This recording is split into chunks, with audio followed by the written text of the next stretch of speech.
Godzilla Minus One has garnered widespread acclaim from both critics and fans. Breaking franchise records, the film achieved an impressive 97% critic score and a remarkable 98% fan score on Rotten Tomatoes during its debut weekend.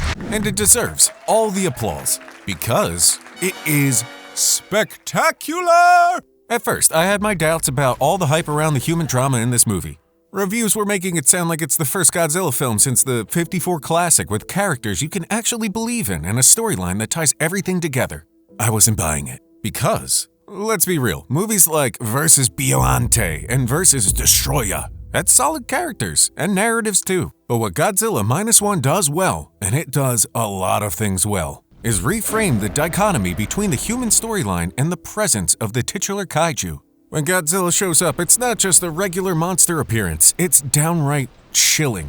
His first appearance is like a jump scare, and it's all because of the impact he has on the characters. Godzilla has always been a symbol for various cultural fears, from nuclear issues to bureaucratic headaches. But what makes Minus One stand out is how it delves into the aftermath of World War II through Godzilla's character. Now, 2 films in 2023 have dared to examine the fallout and societal implications of World War II's nuclear exclamation point. This, and Christopher Nolan's Oppenheimer. Personally, I kinda prefer the one with the giant fire-breathing sea lizard that eats battleships and levels cities, but to each their own. Why? Because this whole theme ties into the film's bigger message as an anti-war epic and a touching story of a found community. The Japanese military does nothing in this film. They are hardly around to help, and their main excuse is to not aggravate Russian and US tensions. But what really hits you is how the characters step up, forming their own kind of leadership and national pride that's separate from the letdowns of their own government. It's a real gut-punching social drama that unfolds over years, focusing on a guy who's shattered and haunted by his inability to prevent the darkness that swept over the world after the atomic bomb, and the accidental opening of a door to an endless wave of despair and destruction for future generations. This film captures the raw power, sheer terror, and the subsequent sense of futility that humanity had to confront in the aftermath of its own unimaginable creation. The narrative unfolds through the eyes of determined engineers, scientists, and soldiers rallying together for the sake of nationalism, trying to bravely salvage their culture and civilization from the monstrous horrors they've witnessed. It's this ambiguous resolution, a clash between blind optimism and harsh reality, that adds another layer to the human struggle. The main character of the story, Kyoichi Shikishima's journey, is like a metaphor for impotence throughout the film. At the beginning, he can't fulfill his duty as a kamikaze pilot, and then he ends up taking care of a woman who isn't his wife, struggling to express his love for her and the child that's not his own. In a way, his personal issues mirror Japan's challenges. His only way to remedy his personal problems and those of Japan is to ram a phallic-shaped plane into the mouth of a monster. And isn't that what all monster movies are really about, baby? This guy gets it. It's a dick joke. It's this mix of tenderness and sadness and Godzilla's looming presence that adds this intense and thrilling layer. Honestly, it's the small moments. It's like getting a telegram, a couple finding solace in their rebuilt home, or a photo placed on a fighter plane's dashboard. These all had me almost in tears. The film's got this incredible beauty, and Godzilla brings the weight and scale needed to make it a blockbuster, showcasing both human victories and failures. It takes a departure from many modern Godzilla films. Godzilla Minus One places humanity at its core. Unlike some recent Godzilla films, especially in Legendary's Monsterverse, where human characters often serve as comedic relief or sources of exposition, Godzilla Minus One takes the opposite approach. This film is propelled by robust human stories that take center stage. While the lead, the tormented and traumatized Shikishima, takes the forefront, all the major characters play unique and essential roles. It's a strong argument that few Godzilla movies can rival the masterful human narrative found in Godzilla Minus One. Now, another thing the movie does great is that it brings Big G back to its roots. The film serves as a stark reminder of Godzilla's original monstrous nature. In Godzilla Minus One, it brings back a classic aspect that the Monsterverse seemed to have overlooked: the sheer fear that Godzilla used to instill.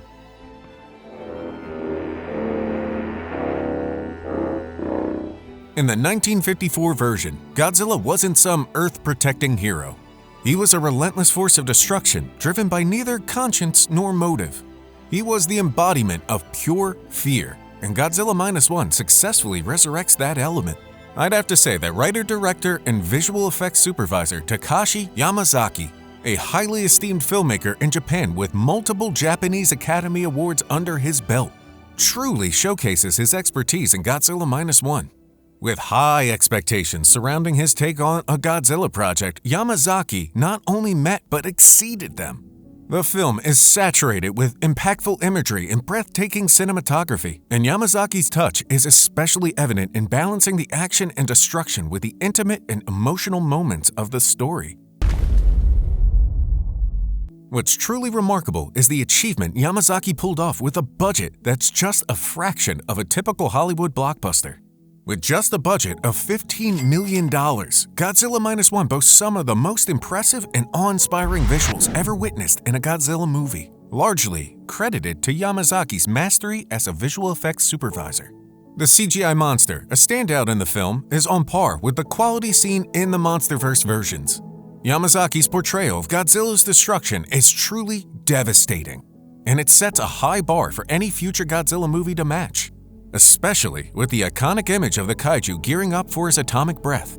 The film is rich with visual callbacks to classics like Jurassic Park and Jaws, while also paying homage to Godzilla's roots.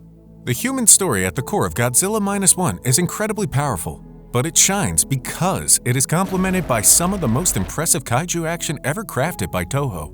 While Godzilla methodically stomps around Tokyo reminiscent of his 1954 counterpart, the destruction he leaves in his wake is marked by abrupt and violent movements that lead to absolute chaos. Whether it's clomping down on a train or unleashing a heat ray that triggers a literal nuclear explosion, Godzilla's assaults are sudden and utterly devastating, serving as a defining element of the movie's overall action. Not only that, but the film's action boasts an operatic and potent score deeply rooted in Godzilla's history. Describing the impact of a powerful score can be challenging, but still, let me try to say, it's one of the most rousing and nerve-wracking original scores in a recent Godzilla movie. While Godzilla's on-screen appearance typically features music that emphasizes the enormity and strength of the colossal monster, composer Naoki Sato's dramatic and operatic score stands out as one of the best to ever accompany the iconic creature. True blue Godzilla enthusiasts have also been thrilled by Sato's skillful integration of Godzilla's famous original theme into the score. In one word, bombastic sounds give you a great theatrical experience even with talkers, tappers, seat kickers, and loud teens.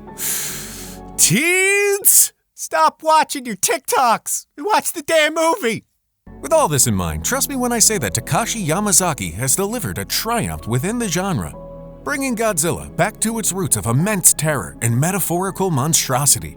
Unlike Shin Godzilla, which explored those roots as a pseudo-NGE Fukushima disaster satire, Godzilla Minus One Spielbergifies the iconic monster in the ultimate crowd-pleasing fashion. From the Oda Island opening to the naval cat-and-mouse suspense and the desperate how-to-stop-a-giant monster logistics in the final act, the set pieces in Minus One are masterfully visceral. Yamazaki starts strong and finishes gloriously with nods to the original and the Infukubi theme kicking in at just the right moments. The characters' arcs reach melodramatic crescendos, creating a film that balances spectacle, misery, humor, and humanity. Whoa, that's it for today. What do you think? Has Minus One left WB's MonsterVerse in the dust single-handedly or not? Let us know your take in the comments section below. Subscribe to the channel to get updated, and do not forget to hit the bell icon to never miss an update. Thanks for watching the video.